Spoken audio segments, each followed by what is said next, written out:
ခုချိန်နဲ့မိတ်ဆွေခဏလေးနေပါအောင်ကြံပြီးတာနဲ့တတ်တာမှာတခါမှမရဘူးတဲ့ငွေစုလိုက်အပုံလိုက်ဝင်လာတော့မယ်နေနံနှစ်ခုရှိပါတယ်ဒါဟာခက်မှန်ယုံတင်မဟုတ်ပါဘူးဂျိုစီဂျိုနဲ့အပြောင်းလဲရဒနာတိတ်ထိနက်ခတ်မိနေတဲ့ဒါနေနံနေဖြစ်တယ်ဒါမိမိကိုယ်တိုင်ပဲဖြစ်နေမလားဒါမှမဟုတ်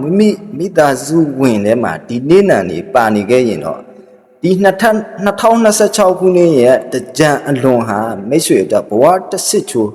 ပြောင်းလဲသွားမယ်အချိန်ကာလဖြစ်ဘယ်နေ့နဲ့နေဖြစ်မလဲဆိုတာဒီဗီဒီယိုကိုမကြော်ပဲဒါအစအဆုံးကြည့်သွားပေးပါမိမိတို့နေ့နဲ့နေပါရှိခဲ့ရင်လည်းဒီဗီဒီယိုကိုအများမြင်အောင် like share comment ရေးခြင်းဖြင့်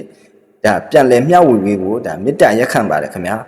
တကြံဆိုတာအညစ်အကြေးတွေဒါစေးကြောယုံတွေမဟုတ်ပါဘူးကန်စားတာအဟောင်းတွေကုန်ကြီးဒါအစ်စ်တွေကောင်းသောကံတွေစတင်တဲ့အချိန်ဖြစ်တယ်အခုပြောမဲ့နေနံနှစ်ခုကတော့ဒါလွန်ခဲ့တဲ့နှစ်တွေကဒါကံပိတ်သမျှကံဆိုးခဲ့သမျှဒီနှစ်မှာအကုန်ပွင့်ပြီးဒါယတနာပုံကိန်းဆိုင်တယ်လို့ဒါငွေဝင်မဲ့ကံထူးစင်တွေဖြစ်တယ်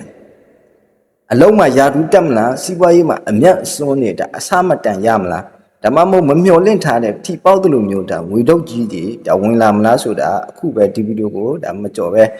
ဒါအစအဆုံးကြည့်သွားပါပထမဆုံးတခုံတို့ကန်တက်လာမဲ့နေနံကတော့ဗုဒ္ဓနေနံမိတ်ဆွေများပဲဖြစ်တယ်ဗုဒ္ဓသားသမီးတွေကဒီတကြံအပြီးမှာဒီတောက်ကြကြိုရဲ့အထောက်အပံ့ကိုဒါရရှိမှဖြစ်လို့ဒါငွေကြေးနဲ့ပတ်သက်ရင်ဒါလက်ဖြာမှာငွေယူပါလိမ့်မယ်အထူးသဖြင့်ဒီကုန်သွယ်မှုလုပ်ငန်းလုပ်နေသူတွေဒါကုန်သွယ်ရေးလုပ်နေသူတွေ online ကနေစီးပွားစာနေသူတွေအတွက်ဒါအောင်မြင်မှုကဒါလက်တကမ်းမှာရှိပါတယ်ခင်ဗျာမိတ်ဆွေတို့လုပ်သမျှအရာ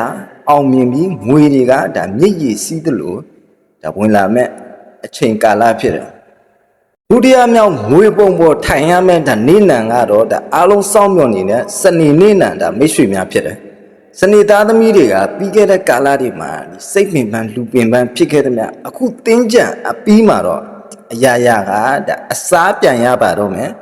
စားကြမလို့ပဲငွေကကိုယ့်စီအလိုလိုရောက်လာမဲ့လက်လက်ပတ်မျိုးတွေစနေသားသမီးတွေကဒါကြုံရတတ်ပါတယ်အထူးသဖြင့်အိမ်ချမ်းမြေကားဒါမှမဟုတ်ဆွေဝင်ကိန်းငွေဝင်ကိန်းတွေအလွန်အားကောင်းနေတဲ့အချိန်ကာလကိုဒါရောက်ရှိလို့နေတာဖြစ်ပါတယ်ခင်ဗျာကဲမိတ်ဆွေတို့ကဒါဘယ်နေနံနေလဲကိုတိုင်ကောကိုချစ်ရတဲ့သူတွေရောဒီနေနံနေထဲမှာပါနေတာပါတယ်ဆိုရင်ဒီဗီဒီယိုလေးရဲ့ကွန်မန့်မှာငွေဝင်ပါစီလို့ဒါမှန်းခဲ့ပေးပါခင်ဗျာဒီဗီဒီယိုလေးကိုလည်းအများမြင်အောင်ဒါပြန်လည်မျှဝေပေးဖို့ဒါမမေ့ပါနဲ့ခင်ဗျာဒါအပြင်တခြားနေနံတွေအတွက်တည်းဒါကံကောင်းစီမဲ့ရတရားတွေကိုဒါနောက်ဗီဒီယိုတွေမှာဒါပြောပြပေးတော့မှာမို့ကြော်ရပိတ်ကိုဒါ follow မလုပ်ထားတဲ့သူများလည်းဒါ follow လုပ်ခဲ့ဖို့ဒါမေတ္တာရက်ခံပါခင်ဗျာအားလုံးပဲကြံအပြီးမှာစီးပွားလက်လက်ပတ်တွေဒီရေအလားတိုးပွားကြပါစေခင်ဗျာ